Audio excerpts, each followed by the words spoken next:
What is up, guys? It's Swammer here, and this time I'm going to be going over something a little bit different. Going to be doing a preview of the Love Cup. For those of you that don't know, the Love Cup will be coming to Go Battle League um, on February 8th. That's Monday. And it's a little different than previous restricted cups in that only red and pink Pokemon will be allowed. Uh, and now this is red and pink according to Bulbapedia, and notably it's red and pink of the normal version, not the shiny version. So a Pokemon with a red shiny like Gyarados or something like that will not be allowed. It is the regular version of the Pokemon that matters. Um, and so because this is something different, I wanted to give a little bit of a preview of what I thought the sort of keys to this cup were going to be. And so to do that, I've got PV Poke open here, and just going to go through a few different things here. So one thing that you're going to notice about this cup is, so I've got the rankings here of the Love Cup. To get this, you just go to pvpoke.com, pick rankings, and then choose the Love Cup. So you guys can check this out on your own. PV Poke is an absolutely amazing resource. But one thing that you're going to notice is if you know, search for a certain type here, we've got steel types. We have Wormadam, Sizer, and Bisharp and Poniard. Steel types only, so because of the dark subtyping on Bisharp and Poniard, Wormadam and Sizer are the only two steel types that are going to be resisting Charm. We go to Poison. Oh, it would help if I could spell. Poison, we have Vileplume, Scolipede, and Ariados. So again, only 3 Pokemon there that are going to be resisting Charm. And notably also only, so that makes basically a total of 5 Pokemon that are going to be resisting Charm out of the Poison and Steel types. And that's notable because Poison and Steel types resist Charm and deal super effective damage back, whereas Fire types just resist the Charm damage but don't deal super effective damage back, so they're less of a check to the Charmers. So what this means is that with so few Pokemon that are going to be resistant to Charm and really be able to punish a Charmer coming in, I fully expect Charmers to be very common. Double Charm strats are likely to be very common in this meta. If we look in the rankings here, we see Clefable is quite high, Wigglytuff is quite high. Those might be the only 2 Charmers, to be honest, but I'm curious. I just want to check out Clefable versus Love Cup. So you can do this, and then you get to see basically the worst Pokemon it comes up against. And so, sure enough, worst Pokemon, Wormadam, Scolipede, Vileplume, and then Charizard.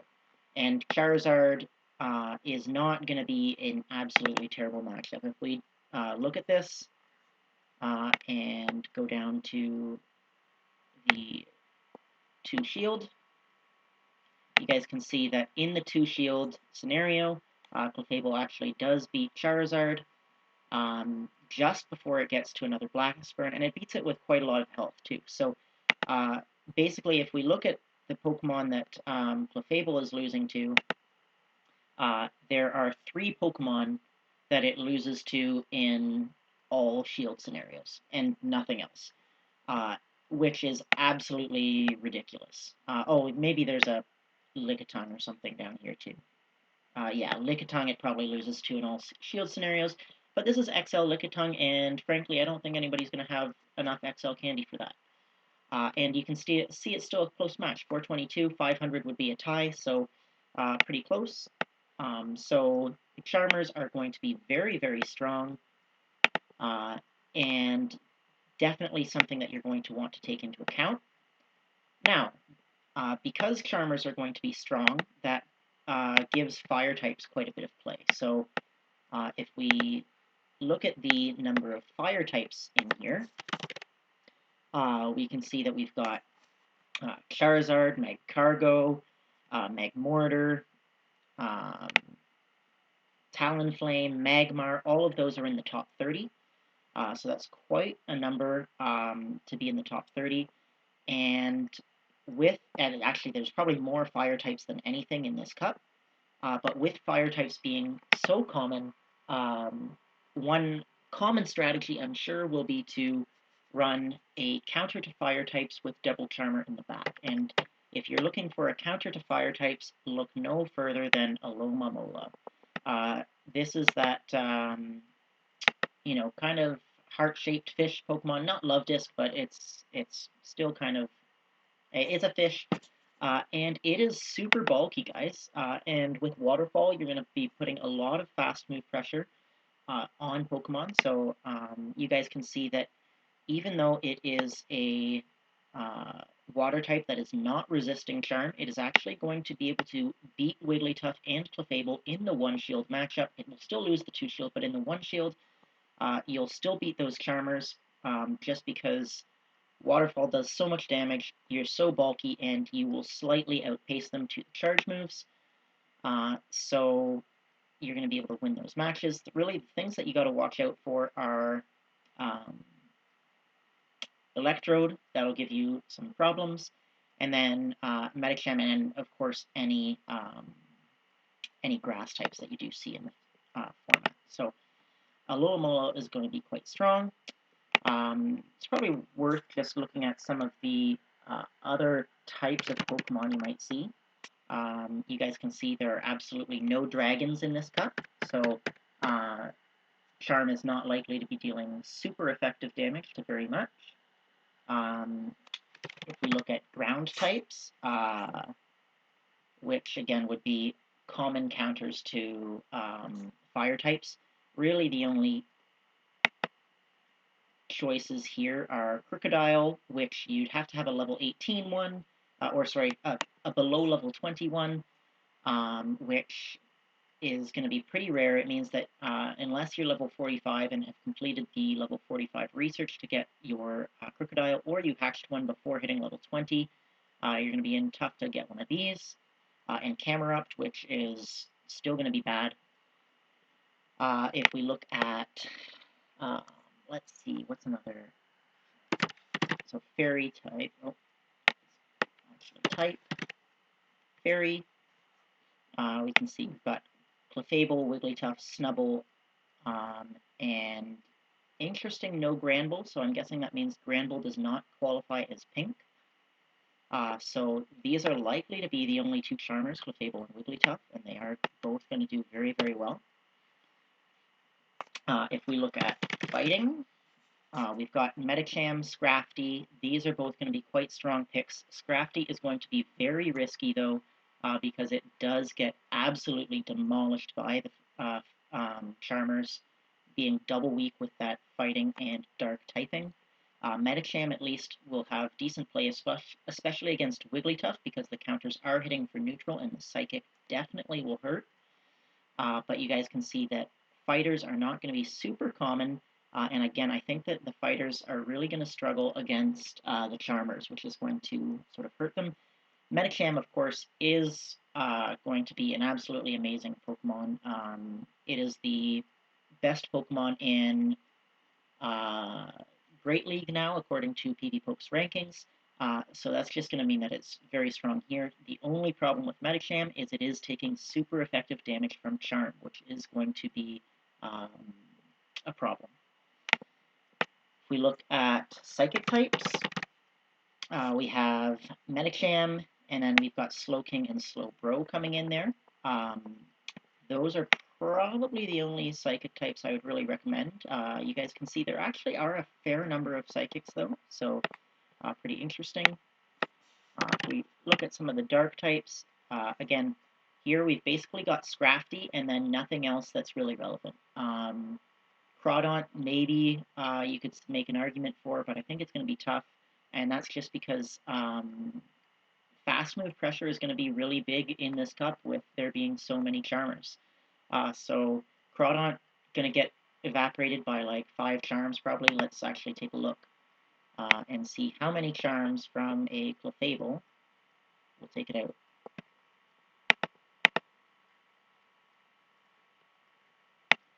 So if we go down here,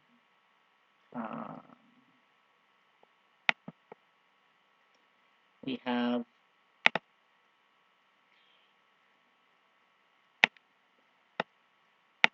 Crawdaunt can survive 5 charms. So that's not exactly super threatening to those fairy types. So that's why I think that dark types are really going to be in a tough spot. There are going to be a fair number of bugs, but bug isn't a super prominent type in the meta. The two I think that are really worth mentioning are Crustal and Wormadam. Wormadam is bug steel, so only going to be taking super effective damage from fire types, and is going to be a very good response to those Charmers. If we look at this, you guys can see it very comfortably beats the Charmers. The confusion damage is quite strong, and it will be resisting the Charms. Crustal is going to be another very good pick. Crustal is a bug type that will absolutely demolish Charizard and most other fire types with that smackdown damage. So that's a very interesting choice. And Crustal has seen a lot of play in other restricted formats too. It's pretty bulky, so even if you get stuck against a Charmer, it's not the end of the world. We find Clefable and Wigglytuff. You guys can see it's close-ish matches with them. So not too bad. You will be losing quite hard to Alomomola because of the waterfall damage. If we look at actually, let's look at the water types. The other water types that are probably worth mentioning are, well, so Seaking will be interesting because with that Poison Jab, it will be able to hit the Charmers for super effective damage.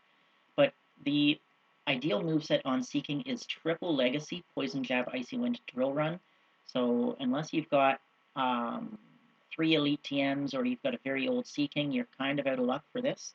Melodic is definitely going to be an interesting choice. So Melodic is going to probably be quite similar to Alomomola in its performance. It's not quite as bulky, but it does get to the surfs a lot quicker.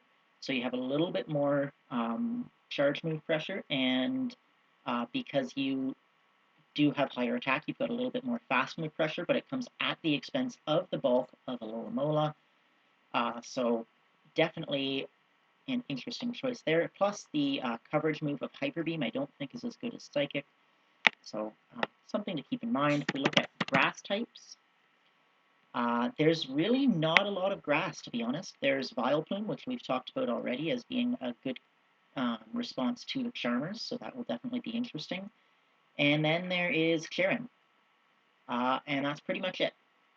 And I mean, I see very few people actually maxing out and execute for this. Very few people bringing in Parasect. Probably it's just not strong enough outside of this cup. So that's also going to give water types a fair bit of play. If we think about the electric types, like there's not really very many of those other than Electrode.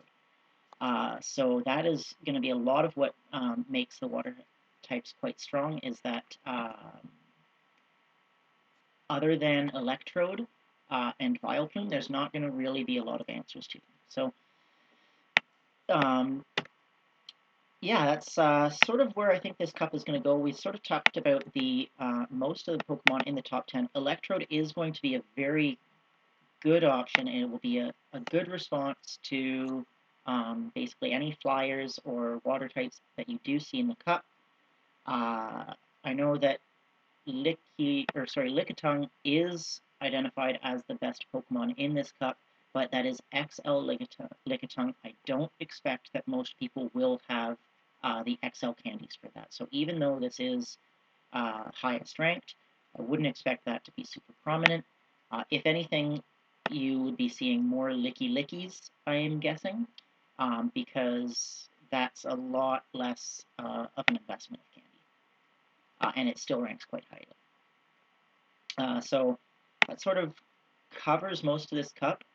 Like I said, I think Charmers are going to be really important. I think Alomomola is going to be nice.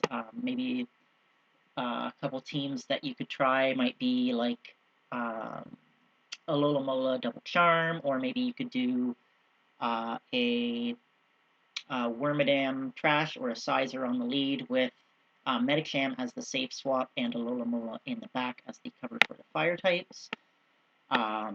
If we look actually at the safe swaps, Lickitung is going to be the best safe swap, followed by Magmar. So that's a really interesting one to see there with running that return.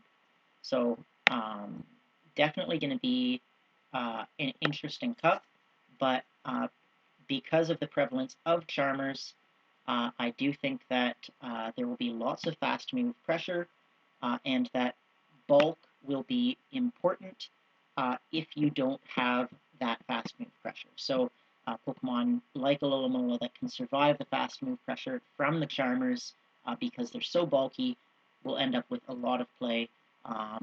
And the Pokemon that don't really have a lot of fast move pressure won't have as much play because I expect that it's going to be quite common for games to end with shields still up. And that's just because of the fast move pressure. So thank you guys so much for watching. I will be sure to post some Love Cup videos once it does arrive. But I hope that you guys enjoyed the video, and I hope to see you guys next time.